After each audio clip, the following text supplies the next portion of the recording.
Hello everyone. In today's video, we are going to learn how to fix Instagram swipe message not working. Go to the App Store on your cell phone. Now search for Instagram.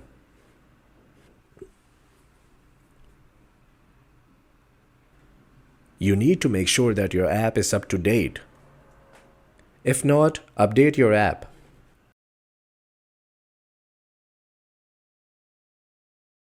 Now search for the Messenger app. Now see if your Messenger app is updated. Update it now.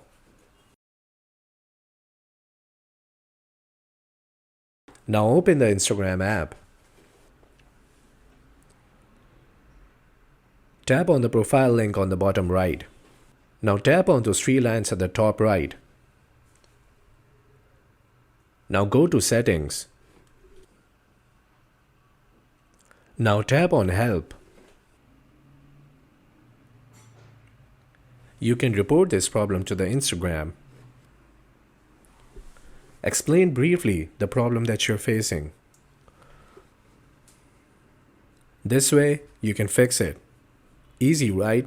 Don't forget to subscribe. See you next time.